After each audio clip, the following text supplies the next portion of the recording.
Bismillahirrahmanirrahim.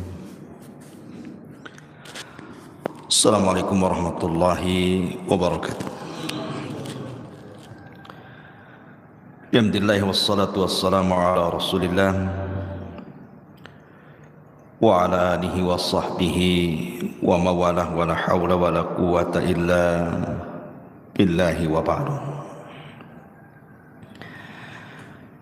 Alhamdulillah, di pagi hari ini kembali kita bisa duduk untuk bertolabul ilmi. Salawat dan juga salam kita hadiahkan kepada Rasul kita Nabi besar Muhammad sallallahu alaihi wasallam. Ada sebuah hadis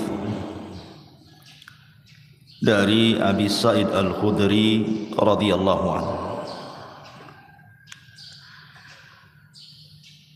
Dakhala Rasulullah sallallahu alaihi wasallam dzata yaumin al-masjid. Kata Abi Sa'id Al-Khudri radhiyallahu anhu, suatu hari Nabi sallallahu alaihi wasallam masuk ke dalam masjid. Dalam riwayat di luar waktu salat. فَإِذَا هُوَ بِرَجُلٍ مِنَ الْأَنصَارِ يُقَالُ لَهُ أَبُو أُمَامَةَ. Tiba-tiba Nabi SAW mendapati seorang laki-laki dari kalangan Ansar, namanya Abu Umamah. Faqala, maka Nabi SAW mengatakan, ya Aba Umamah, ma li araka jalisan fil masjid fi ghairi waqti salat. Wahai Abu Umamah, aku melihat dirimu duduk di masjid ini bukan waktu salat. Qala, maka Abu Umamah mengatakan, humumun lazimatni wa duyunun ya Rasulullah. Kegundahan yang kualami wahai Rasul, dan hutang-hutang yang melilitku. Maka Nabi SAW mengatakan, afalu allimuka kalam idza anta qultahu adhaballahu azza wa jal hammaka wa qada anka dainak. Ya Aba Umamah, maukah kuajarkan kepadamu satu kalimat yang kalau engkau membacanya, Allah akan menghilangkan kegundahanmu dan Allah akan lunasi hutang-hutangmu. Qala, Abu Umamah mengatakan, qultu bala ya Rasulullah, tentu wahai Rasul, apa kalimat itu?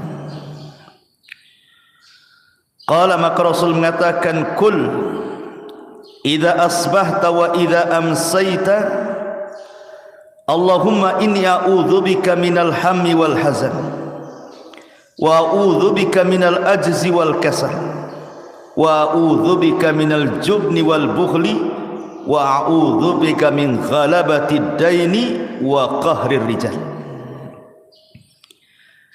Wahai Abu Umamah, katakan, apabila engkau berada di pagi hari atau engkau berada di sore hari, Allahumma ya Allah, inni a'udzubika, aku berlindung kepadamu, minal hammi wal hazan, dari kebingungan dan kesedihan,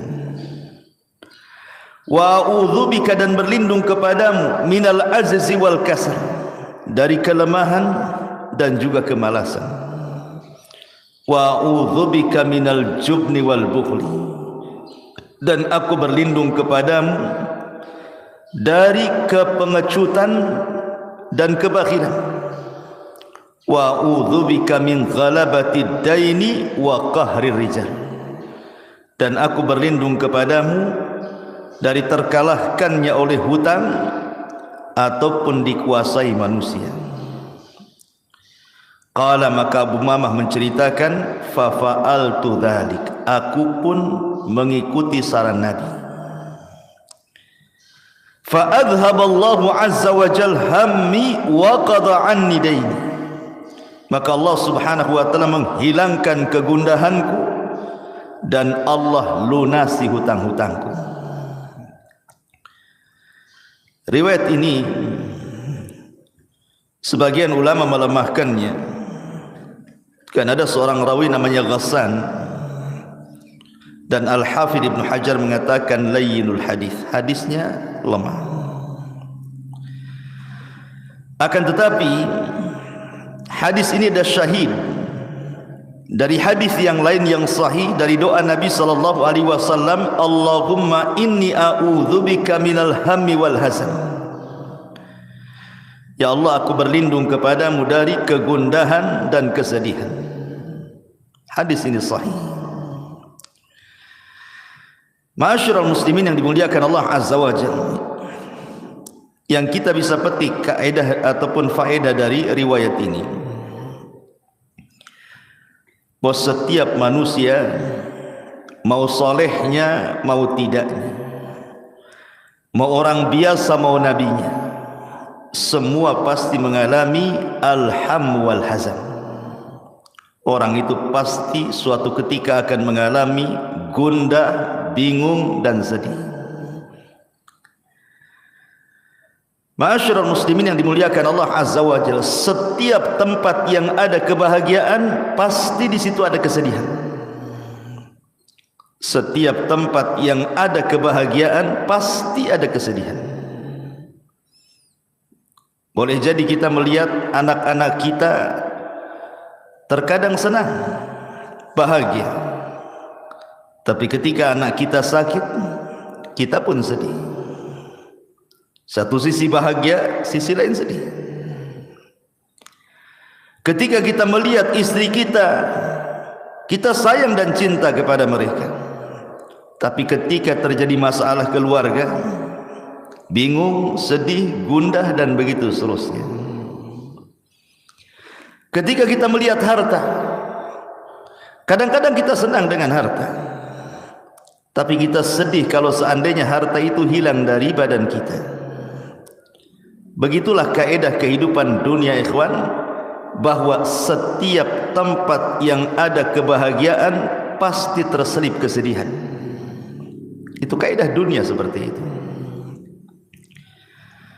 Tidak orang biasa, tidak orang soleh, tidak manusia seperti kita, tidak pula para nabi dan rasul, semua pasti mengalaminya.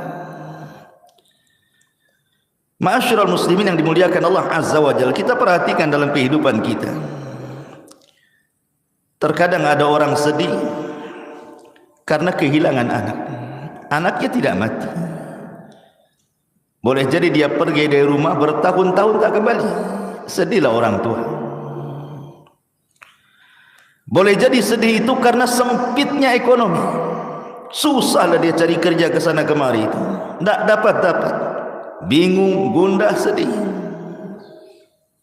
Atau juga masalah keluarga, bertengkar suami istri, sedih, bertengkar dengan tetangga, sedih. Atau boleh jadi karena kematian, seseorang ditinggal mati orang yang dicintainya, entah orang tuanya, entah istrinya, entah anaknya, pasti akan sedih, akan gundah.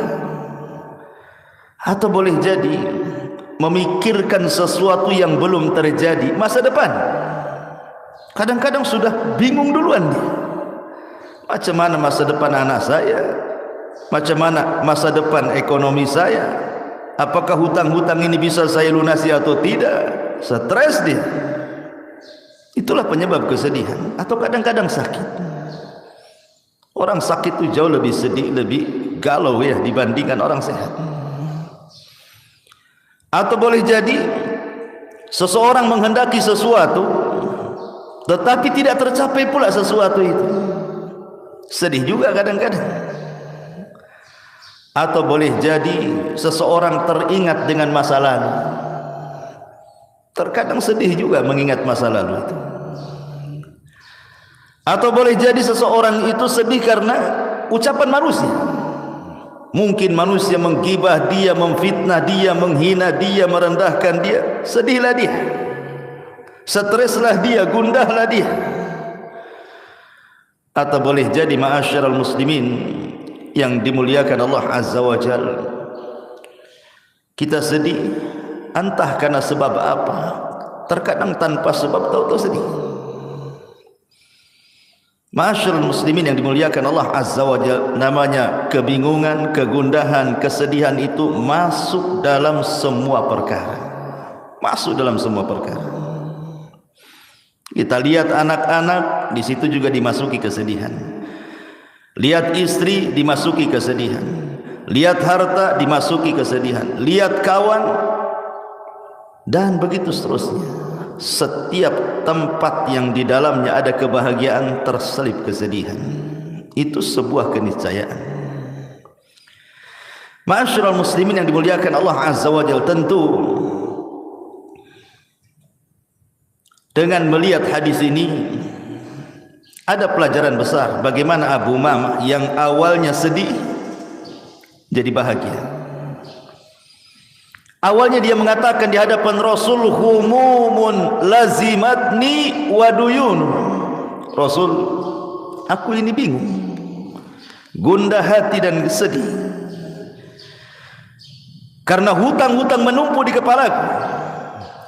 Tapi setelah Nabi SAW mengarahkan untuk senantiasa membaca doa tadi, kata Abu Umamah, setelah aku lakukan apa yang disarankan Rasul, apa kata Abu Umamah? Azhaba anni hammi wa qada anni daini. Allah hilangkan kegundahanku dan Allah lunasi hutang-hutangku. Dalam setiap kesedihan itu pasti ada nikmat yang tersembunyi, ikhwan. Dalam setiap kegundahan hati itu ada nikmat yang terselubung, terkadang manusia tidak memikirkannya. Kalau seseorang itu tidak sedih, dia tidak akan merasakan nikmat bahagia. Orang kalau tidak pernah galau, tidak pernah gundah, tidak pernah sedih, tidak akan merasakan nikmat bahagia.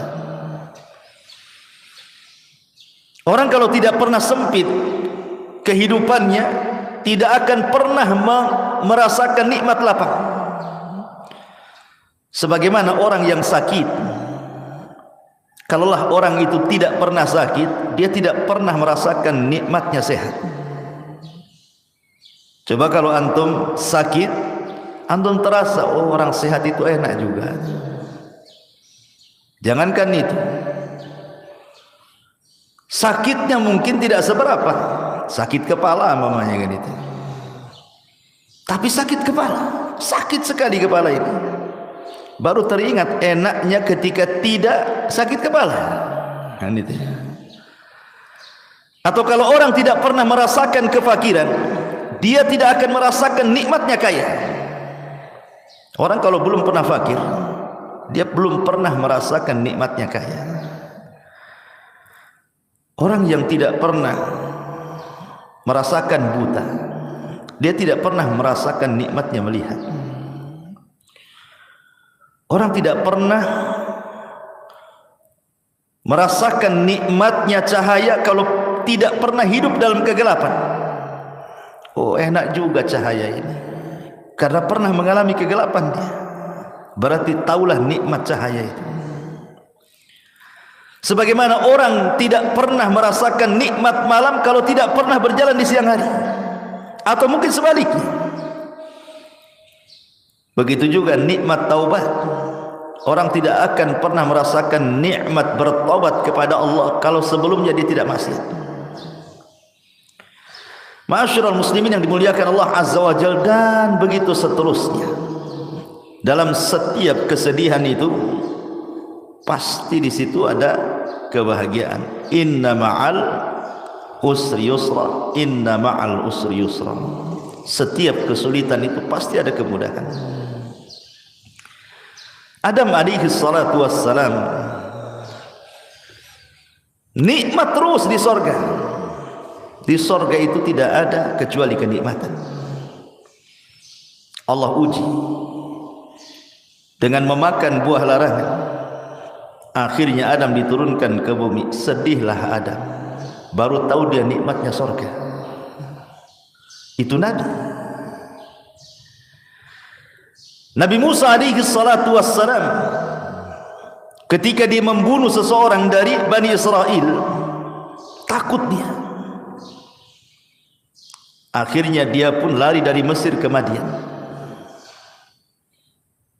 Kemudian di Madian dia mendapatkan ketenangan, bisa menikah, punya anak, kemudian pulang dijadikan nabi dan rasul. Berawal dari kesedihan, berakhir dengan kebahagiaan, diangkat jadi nabi dan rasul. Ayub alaihi salatu wassalam kurang apa? Tidak ada satupun nabi yang diberikan ujian seberat Ayub. Tidak ada. Tidak ada manusia satupun yang diuji seberat Ayub alaihi salatu wassalam sejak Adam sampai hari ini, bahkan sampai kiamat. Diuji hartanya habis, anak-anaknya mati, ditimpakan penyakit, dijauhi manusia, dibicarakan manusia, tapi Ayub tidak pernah mengeluh. Dia bersabar dan mengharap pahala Allah Azza wa Jalla. Allah ganti kesedihan dengan kebahagiaan. Allah datangkan kembali nikmatnya, lebih hebat dan lebih jauh, lebih berlipat ganda dibandingkan sebelumnya. Maryam al-Adra, Maryam bintu Imran, wanita yang tidak pernah keluar dari mihrabnya, sujud, ruku, ibadah gitu. Tahu-tahu ketika buang hajat datang pula Jibril menghabar gembirakan bahwa dia akan punya anak. Kata Maryam, aku tidak pernah disentuh laki-laki. Macam mana kata-kata manusia nanti kepadaku? Aku punya anak, tak punya laki pula. Akhirnya kemudian Maryam pun difitnah macam-macam. Sampai hari ini orang-orang Yahudi menganggap Maryam itu wanita pezina dan Isa itu anak zina. Makanya orang Nasrani mengkafirkan Yahudi karena tidak mengakui nabinya dan mengatakan Isa itu anak zina, Maryam pula pezina. Tetapi siapa yang tahu bahwa bayi yang dilahirkannya itu menjadi bayi yang kelak akan menjadi afdalul anbiya min Bani Israel, seafdal-afdalnya nabi dari Bani Israel. Kesenangan. Siapa lagi? Nabi Yunus sedih melihat kaumnya ketika didakwain tidak beriman, sehingga Allah mengatakan Yunus keluar itu zahaba mughadiba, keluar dalam kondisi marah.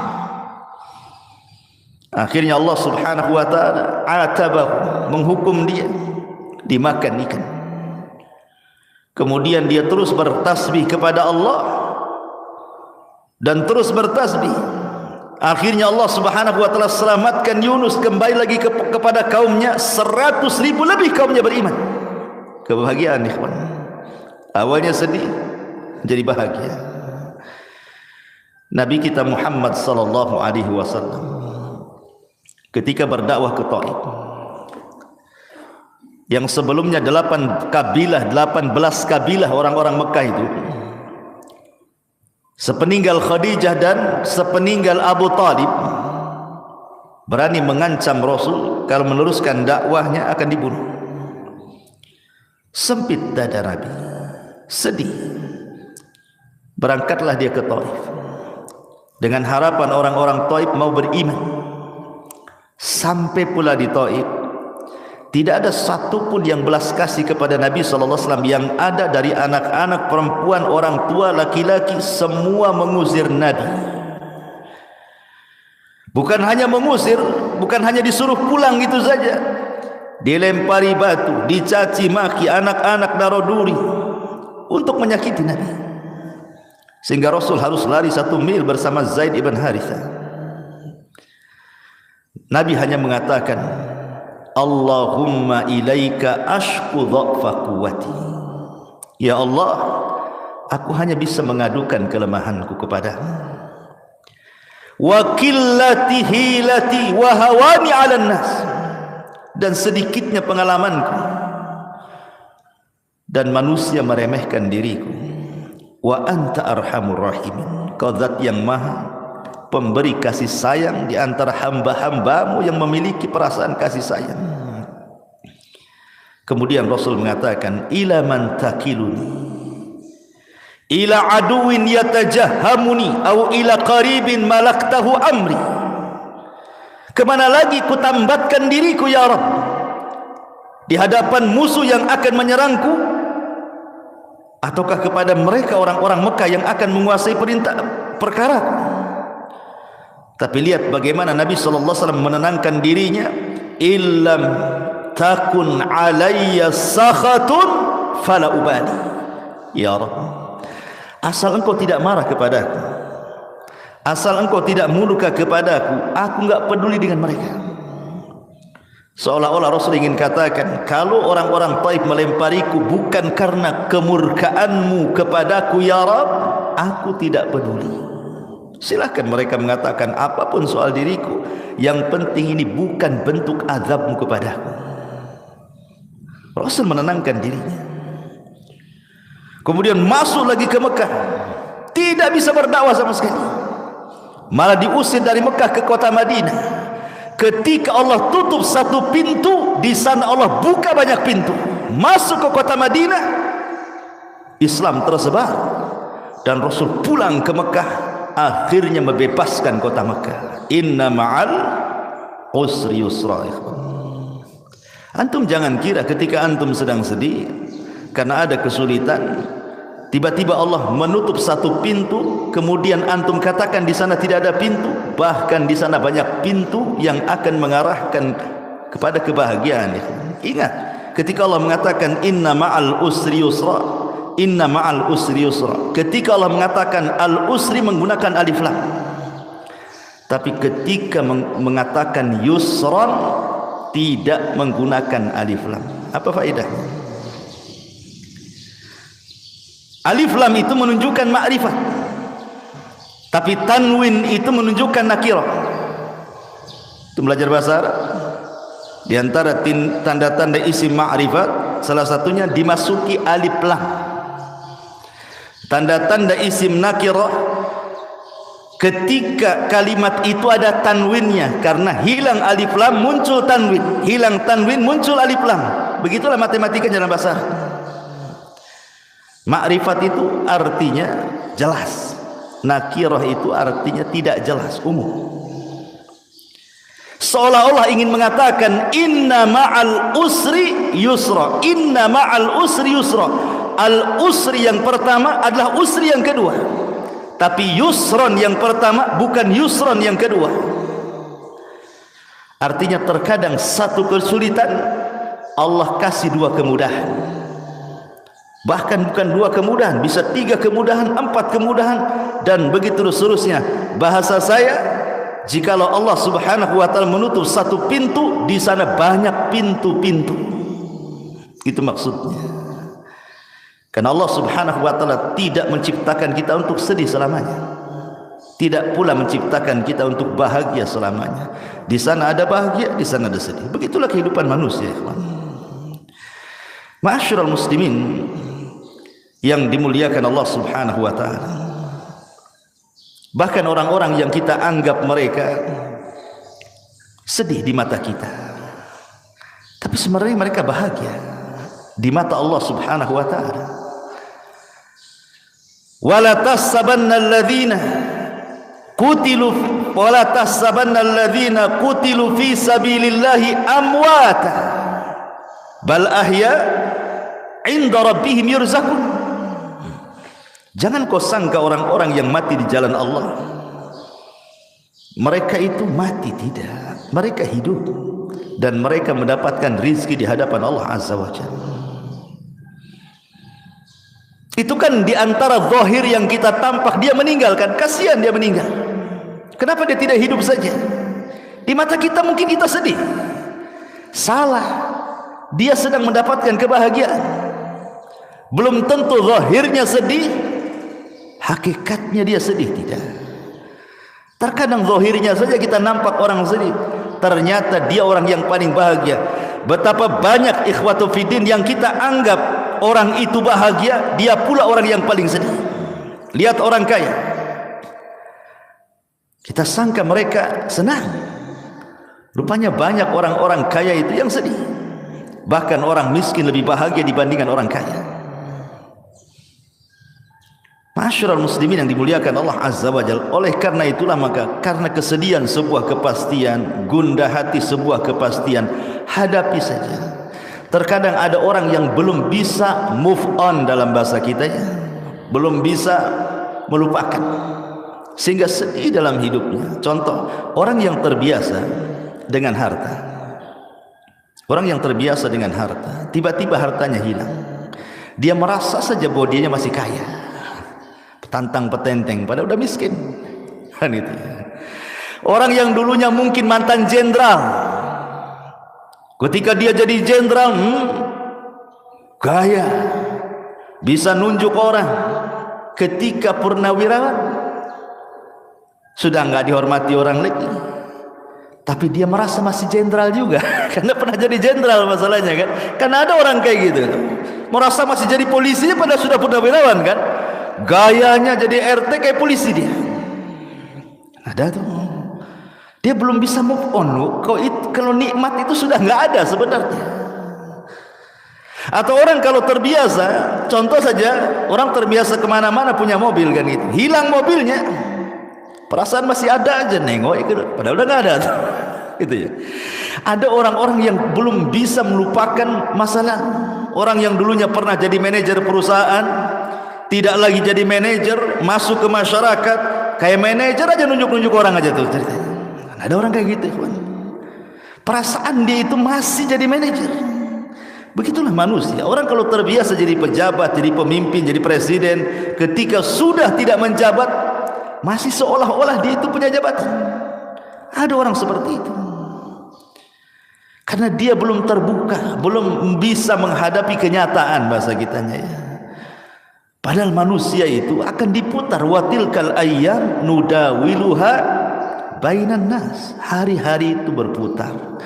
Kadang sedih, kadang senang, kadang sempit, kadang bahagia, kadang berkumpul, kadang berpisah, kadang mati, kadang hidup, dan begitu seterusnya manusia itu. Tidak lepas dari perkara-perkara seperti ini. Dari sini ma'asyiral muslimin yang dimuliakan Allah Azza wa Jalla, yang ingin saya jelaskan, bahwa terkadang Allah Subhanahu wa taala memberikan ujian kepada hamba berupa kesedihan, dan ini azab ataupun ujian yang paling berat ya. Ujian yang paling berat itu adalah ketika Allah menguji hati. Kalau seandainya yang diuji harta kita hilang dan dia bisa menghadapinya, dia tidak akan sedih. Kalau seandainya kita pernah punya jabatan, kemudian tidak menjabat lagi, dan kita bisa menghadapinya, tidak akan sedih. Sebutkan apa? Tapi kalau Allah sudah menguji hati, ikhwan, sekalipun jabatannya tidak hilang, hartanya tidak hilang, keluarganya tidak hilang, perasaan itu semua enggak ada di mata dia. Kalau sedih, ikhwan. Contoh, ada orang kaya raya, sak kaya-kayanya, anggaplah dunia itu milik dia. Tiba-tiba dia sakit, terbaring, stroke, diem aja di kasur dia. Satu lemari pakaian bagus dipakai dia? Tidak. Mobil yang mantap itu kan, yang berserak-serak di parkiran dia, nggak bisa juga dia nyetir, sakit, stroke, cuman. Rumah yang megah, ada tamannya, macam-macamnya, nggak bisa pula jalan-jalan. Itu baring saja dia kan begitu. Lalu untuk apa dunia bagi dia? Nggak ada faedahnya dunia coba. Kalau sudah sakit plak gitu ya kan, apa yang dinikmati dia? Istri yang cantik tidak bisa digauli dia, dia sakit stroke, gerak pun tidak bisa. Apa yang bisa dihadapi orang sakit? Padahal jelas-jelas dunia itu loh dipegang dia, perusahaan dipegang dia, anak buah dipegang dia, stroke, ngomong pun tidak bisa. Namrud, tahu Namrud? Tahu? Kapan kenalan? Namrud. Ya. Namrud satu di antara 4 raja dunia. Sombongnya dia mengatakan di hadapan Ibrahim, ana uhyi wa umit. Saya bisa mematikan, saya bisa menghidupkan katanya. Keluarkan 2 orang dari penjara. Satu dibunuh, satu dibebaskan. Ana uhyi wa umi. Saya bisa menghidupkan, saya bisa mematikan. Yang satu dibunuh nih, saya hidupkan yang satu. Pergi. Ibrahim tidak membalas. Ibrahim bisa saja mengatakan, itu yang mati kau hidupkan. Tapi ini perkara darah. Ibrahim tidak mungkin mengatakan seperti itu. Nanti Ibrahim pula dibunuh. Sini saya bunuh, nanti saya hidupkan. Ini masalah-masalah darah. Ibrahim menghindar dari itu. Dia hanya mengatakan, oke, Tuhanku, ya'ti bisyamsi minal masyriq fa'ti biha minal maghrib. Tuhanku mendatangkan matahari dari arah timur, sekarang kau terbitkan dari arah barat, katanya. Fa buhital ladzi kafar. Diamlah si Namrud itu. Tetapi kesombongan Namrud ini terhenti ketika Allah mengazab dia dengan apa? Seekor nyamuk. Ba'udah. Satu nyamuk masuk ke lubang telinganya, bersarang di otaknya. Namrud pun sakit. Dalam riwayat Bani Israel, 40 tahun Namrud terbaring gara-gara nyamuk tadi. Lalu apa kekuasaan yang dia miliki? Dia nyuruh pembantunya untuk memukulkan setiap hari di kepalanya supaya nyamuk itu keluar. Dipukul sendal setiap hari. Akhirnya karena setiap hari dipukul, mati gara-gara dipukul sandal Namrud. Lihat ikhwan, Namrud, raja dunia, ketika Allah uji, sakit dia, apalah kekuasaan itu? Makanya ma'asyiral muslimin, belum tentu orang yang dianggap dia tidak bahagia, rupanya dia pula orang yang paling bahagia.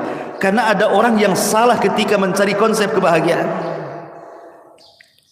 Ada orang mengatakan bahwa bahagia itu bijam'il mal. Kalau hartanya banyak, bahagialah katanya. Kata siapa? Siapa yang lebih kaya dibandingkan Qarun? Tidak ada. Tidak ada manusia sekaya Qarun. Tapi apa kata Allah dalam Quran? Fa khassafna bihi wa bidarihil ardh. Kami hempaskan Qarun ke dasar bumi dan semua hartanya masuk ke dalam dasar bumi. Saking kayanya disebut-sebut sampai hari ini. Nemu dompet, harta Qarun. Harta Qarun nih katanya. Semua dinisbatkan ke Qarun. Lihat. Untuk apa kaya? Bahagia Qarun? Tidak, diazab oleh Allah. Kekuasaan, katanya itu sebab orang dapat bahagia, sehingga ada orang yang sikat kiri sikat kanan, kan itu ya. Sikut kiri sikut kanan. Bahagia seperti itu. Fir'aun sombong dengan kekuasaannya dan mengatakan seluruh pantai di Mesir di bawah kakiku. Ketika dia sombong dengan pantai, ditenggelamkan pula dia di pantai. Fa aghraqnahu wa junudahu. Kami tenggelamkan si Fir'aun plus bala tentaranya. Siapa lagi? Ada orang yang bahagia itu katanya, kalau seandainya dia memiliki kekuatan, mungkin dia jadi kepala angkatan darat, angkatan laut, jenderal gitu, banyak pasukannya, membanggakan pasukannya. Bahagia? Tidak. Kaum Ad kurang apa kuatnya? Kaum Samud, tidak ada umat yang lebih kuat daripada kaum Ad dan kaum Samud, ikhwan. Tapi Allah azab mereka. Kekuatan itu hanya milik Allah. Walillahil izzatu jami'ah. Kemuliaan, kekuatan itu hanya milik Allah. La haula wala quwata illa billah. Oh, kalau bahagia itu banyak anak, banyak istri, hartanya melimpah, rumahnya luas. Al-Walid ibnul Mughirah. Tidak ada manusia yang paling kaya di zaman jahiliyah melebihi Al-Walid ibn Mughirah. Kekayaannya terbentang dari Mekah sampai ke Taif. Semua tanah dia itu, dengan kebun kurmanya. Bahkan anak-anaknya tidak pernah lepas dari ayahnya. Wa banina syuhuda wa mahattu lahu tamhida. Anak-anaknya tidak pernah keluar daripada orang tuanya. Begitulah orang kalau antum nanti sudah tua, antum akan merasakan. Karena orang itu semakin tua, secara psikologi maka emosinya bertambah, akan kembali seperti anak-anak. Dia tidak mau jauh dari anak-anaknya. Sedih kalau anak-anaknya nggak ada di matanya. Sedih kalau anak-anaknya tidak menolongnya, tidak birrul walidain. Begitu nanti antum akan merasakan fase-fase seperti itu. Takut kalau seandainya anaknya tidak bersamanya. Tapi Al-Walid, anak-anaknya tidak lepas daripada dirinya. Wa banina syuhuda. Tapi apa ujung Al-Quran? Sa'uslihi saqar. Allah katakan kami akan masukkan si Walid ke dalam neraka saqar. Turun surah Al-Mudaththir. Ma'asyiral muslimin yang dimuliakan Allah Subhanahu wa taala. Lalu kalau sudah begitu, apa manfaatnya coba? Kita tidak mengingkari harta itu bisa menyumbang kebahagiaan, tapi bukan segala-galanya. Kita tidak pernah mengingkari kedudukan, pangkat, jabatan, juga adalah secercah kebahagiaan di situ. Tapi sekali lagi itu bukan segala-galanya. Karena kebahagiaan yang hakikat itu bukan seperti itu.